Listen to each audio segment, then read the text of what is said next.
এই যে পাটকাঠি ধরাইছেন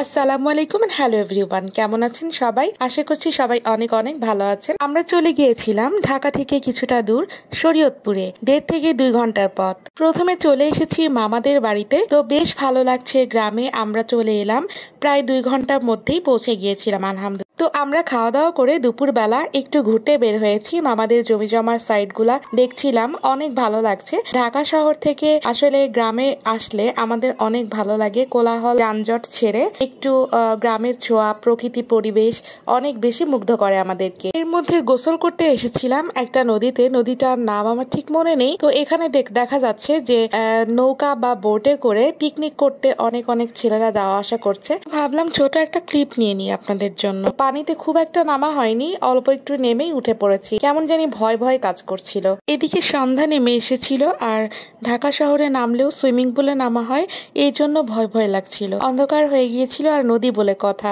তারপরে আমরা একটু সূর্য ডোবার আগ দিয়ে মাঠে একটু ঘুরে বেড়াচ্ছিলাম। তো অনেক ভালো লাগছিল, প্রকৃতি ও পরিবেশ মিলে খুবই সুন্দর লাগছিল আবহাওয়াটা। খেতে খামারে ছাগল বাঁধা আছে, সন্ধ্যার আগে সবই বাড়ি ফিরবে।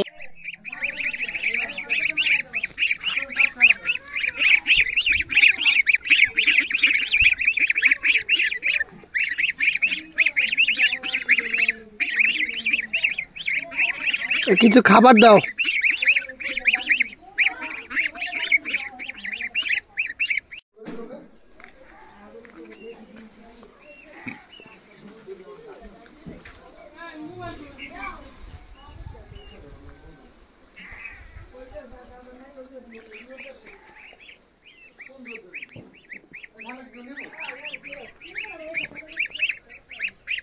মামাদের বাড়ি ঘুম থেকে উঠেই সকালবেলা এত সুন্দর সুন্দর ভিউ দেখছিলাম। এই গরমে হাঁসের গোসল দেখেই যেন মনে হচ্ছে মন প্রাণ জুড়িয়ে যাচ্ছে। আর খেয়াল করলে দেখবেন যে গ্রামের কিন্তু প্রতি দৃশ্যই এতটা ভালো লাগে, যেন মনে হয় প্রত্যেকটা দৃশ্যের মধ্যে অনেক মায়া এবং অনেক ঠান্ডা একটা শান্তির পরিবেশ কাজ করে। যেদিকেই তাকাবেন অক্সিজেন থেকে শুরু করে সবকিছুই যেন অর্গানিক এবং অথেন্টিক। আরো ভালো লাগে গ্রামের মানুষ তাদের বাড়ির আশপাশ সহ এবং রাস্তাঘাটের পাশ দিয়ে যখন সবজি তরি তরকারি চাষ করে, এবং সেগুলো অন্য আশেপাশের লোক কিন্তু খায় না, তারা নিজেরাই খায়। আসলে সবাই এগুলো দেখতে দেখতে কোনোভাবে সবাই অভ্যস্ত হয়ে গিয়েছে, যেটা আমাদের শহরে কিন্তু চুরি হয়ে যায়। তো কেউ যদি একটু মরিচ গাছও লাগায়, সেখান থেকে কিন্তু মরিচও চুরি হয়ে যায়। আর গ্রামে এত হয়ে থাকে, তারপরেও কিন্তু কেউ কোনোটা চুরি করে না। এরকম কাঁচা পেঁপে হয়ে আছে, টমেটো হয়ে আছে রাস্তার সাইড দিয়ে, কেউ কিন্তু কোনোটা ধরে না। আবার দেখতে পেলেন মাঠের মধ্যে ছাগল ছেড়ে দেয়া আছে, তারা বেশ নির্দ্বিধায় এগুলো লালন পালন করছে, কোনো চুরি হওয়ার ভয়। কিন্তু সেটা কিন্তু শহরে জায়গা থাকলেও সম্ভব না। এখন আমরা চলে যাচ্ছি খালামণিদের বাড়িতে। এখন মামাদের বাড়ি থেকে বিদায় নিয়ে আমরা খালাদের বাড়ির উদ্দেশ্যে রওনা দিয়ে দিলাম। এখন আমরা আছি পালং মডেল থানার সামনে। এখান থেকে আমরা চলে যাব এখন একটু কেনাকাটা করার জন্য। মেহমান বলে কথা, শহর থেকে মেহমান গেলে অনেক বেশি আপ্যায়ন কিন্তু আমরা পেয়ে থাকি গ্রামের বাড়িতে। তো এখান থেকে আমার হাজবেন্ড কিছু মিষ্টি নিয়ে নিচ্ছে আর কিছু ফল টল কিনবে। তারপরে আমরা কিনে তারপরে খালামণিদের বাড়িতে যাব। গ্রামে আসার সেরা বৈশিষ্ট্য কি জানেন? নিজেকে একটু নতুন করে কিছু ফিল করানো। সেটা হচ্ছে গ্রামের প্রকৃতি ও পরিবেশের সাথে নিজেকে এনজয় করা। তারপরে আমরা এখন কেনাকাটা শেষে চলে এলাম খালাদের বাড়িতে। ফাতেমা, এত ছোট একটা ননদ আমার। হ্যাঁ ফাতেমা, বাসায় পড়াশোনা করো? স্কুলে যাবা কবে? ও ফাতেমা, কি এটা একটা ফাতেমার, ওই যে একটা ফাতেমা। এই ফাতেমা, এদিকে আসো দেখি। এটা হলো ভাসুরের মেয়ে ফাতেমা, ওই যে দুষ্টুর হাড্ডি। আর এটা এত ঠান্ডা, এত ঠান্ডা, ঠান্ডার ঠেলায় কাশি হয়ে যায়। এই দুইটার নামে আমরা দুপুরে খাওয়া দাওয়া শেষে খালামণি আমাদের জন্য নাস্তা তৈরি করছে। তো এটা হলো মাটির রান্নাঘর। মাটির রান্নাঘর দেখতে একটু মেসি হলেও কিন্তু চুলার রান্না অনেক বেশি মজা হয়ে থাকে।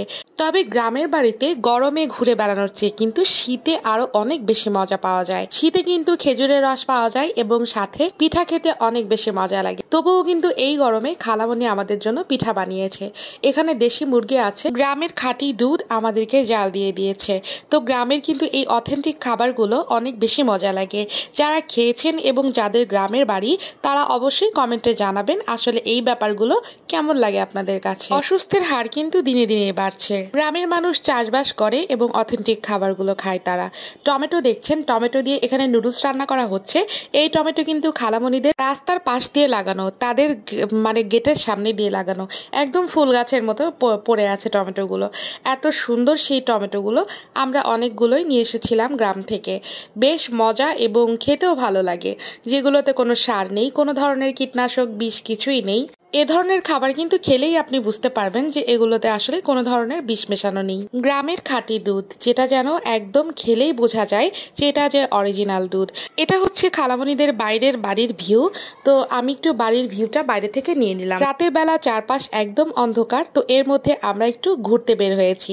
ঘুরতে বের হয়ে আমি দেখতে পাচ্ছি কিছু মানুষ রাস্তায় চলাচল করছে, কিন্তু কিছু কিছু জায়গা এত বেশি নিরিবিলি, মানে অনেক ভয়ও কাজ করে। তো গ্রামে কিন্তু রাতের বেলা এ ধরনের অনেক অনেক ভয়ের ব্যাপার আছে, এটা কিন্তু আমাদের শহরেও হয়ে থাকে। সেজন্য একটু সাবধানতার সাথেই আমরা ঘুরতে বের হয়েছি। এটা একটা সুন্দর একটা বাড়ি, তো বাড়ির ভিউটাও নিয়ে নিলাম। ঢাকায় কিন্তু সচরাচর এত সুন্দর বাড়ি দেখা যায় না, সব হলো 6 তলা 10 তলা 12 তলা। বিশাল টাওয়ারের মতন অ্যাপার্টমেন্ট তো আছেই। আসলে আমরা খুবই অল্প সময়ের জন্য গিয়েছি, চেষ্টা করেছি অল্প সময়ের মধ্যে কিছুটা পথ ঘুরে দেখতে। তারপরে আমরা ঘুরতে ঘুরতে আসলে সময়টা ছিল একদম সন্ধ্যা। সন্ধ্যা থেকে রাত পর্যন্ত যা পেয়েছি ছোট ছোট ক্লিপ আপনাদের জন্য নিয়ে নিয়েছি। এটা একেবারে মাগরিবের সময় আজান দিচ্ছে, সেই সময় আমি ভিডিও ক্লিপ নিয়ে নিলাম। এত সুন্দর লাগছিল আকাশটা, চারপাশে নিরিবিলি পরিবেশ। মাগরিবের আজান হচ্ছিল এবং আজানের সাথে সাথেই প্রত্যেকটা মুসল্লি নামাজের জন্য প্রস্তুত হচ্ছিল। এবং গ্রামের এই ব্যাপারটা এত ভালো লাগে, কৃষক থেকে শুরু করে প্রত্যেকটা মুসল্লি নামাজের জন্য সময় মতো প্রস্তুত হয়ে যান। আজকে আমরা ঢাকায় ব্যাক করব, যার কারণে খালামণি আমাদেরকে অনেক কিছু মানে বাড়ির ফল, তারপরে হচ্ছে সবজি, এগুলো অ্যারেঞ্জ করে দিচ্ছে। তো তার ছোট ছেলে ও আম পেড়ে দিচ্ছে, জামরুল পেড়ে দিচ্ছে। আমার হাজবেন্ড ছিল, ও ওর সাথে মজা করে এগুলো আসলে কালেক্ট করছে। তো এখানে দেখতে পাচ্ছেন আব্দুল্লাহ, ও আমার ছোট দেবর, খালামণির ছোট ছেলে। তো ও খুব সুন্দরভাবে এগুলো পারছে। তো মই দিয়ে ওর দুলাভাই ওকে হেল্প করছিল।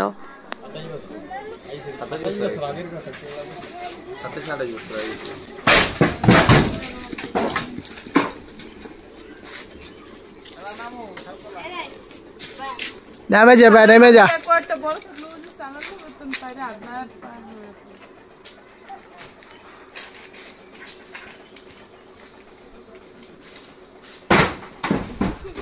আরে ছোটগুলা পারিস না।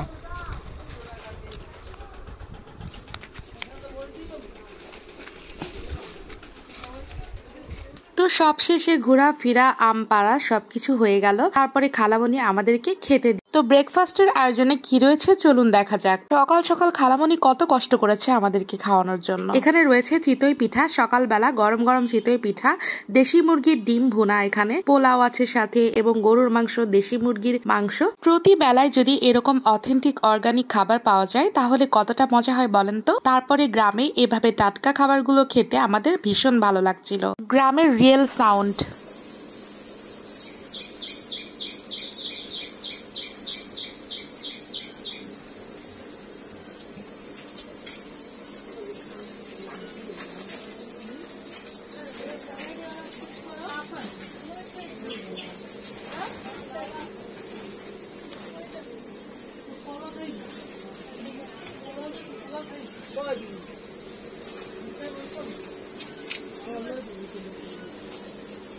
তো বিদায় নিয়ে চলে যাচ্ছি এখন ঢাকার উদ্দেশ্যে। ঢাকার উদ্দেশ্যে রওনা হয়ে গেলাম আমরা। এখন আমরা চলে যাব শরীয়তপুর শহরে। শরীয়তপুর শহরে আমরা বাস স্ট্যান্ড থেকে বাসে উঠে ঠিক পদ্মা সেতু পার হয়েই ঢাকা পৌঁছে যাব ইনশাআল্লাহ। তো গ্রামের ভিউটা আরেকবার নিয়ে নিলাম। রাস্তা কত ক্লিন দেখুন, দুই পাশে শুধু গাছ আর গাছ, আর প্রকৃতি ও পরিবেশের সাথে যেন মিলেমিশে একাকার হয়ে আছে। পদ্মা সেতুতে উঠে বেশ ভালো লাগছিল। আমাদের বাঙালি জাতির যেন স্বপ্নের সম্পদ একটা। এটার জন্য শরীয়তপুর, মাদারীপুর, ফরিদপুর চলাচলটা যেন অনেক সহজ হয়ে গিয়েছে। আর যেখানে যান চলাচল সহজ হয়ে যায় সেখানে কিন্তু আর্থিক এবং বাণিজ্যিক উন্নতি সহজ হয়ে যায়। যারা ঢাকাতে চাকরি করেন তারা কিন্তু অনায়াসে প্রতি সপ্তাহে দেশের বাড়ি যেতে পারে এবং পরিবারের সাথে দেখা সাক্ষাৎ করতে পারে। আর যারা চিকিৎসার জন্য ঢাকাতে আসে তারা কিন্তু এই পদ্মা সেতু দিয়েই কিন্তু দিনের মধ্যে যাতায়াত করতে পারেন। যারা চাকরির ইন্টারভিউর জন্য ঢাকাতে আসেন তারাও কিন্তু সকালে এসে বিকেলে বাড়িতে ফিরে যেতে পারেন। আপনাদের মূল্যবান সময় অপচয় করে আমার ভিডিওটা দেখার জন্য সকলকে জানাচ্ছি আন্তরিক ধন্যবাদ এবং সবাই অনেক অনেক ভালো থাকবেন, সুস্থ থাকবেন এবং সুন্দর থাকবেন। সাথে আপনাদের মূল্যবান মতামত অবশ্যই কমেন্টস বক্সে কমেন্টস করতে ভুলবেন না। সবাই ভালো থাকবেন, সুন্দর থাকবেন, সুস্থ থাকবেন আশা করি। আসসালামু আলাইকুম এন্ড আল্লাহ হাফেজ।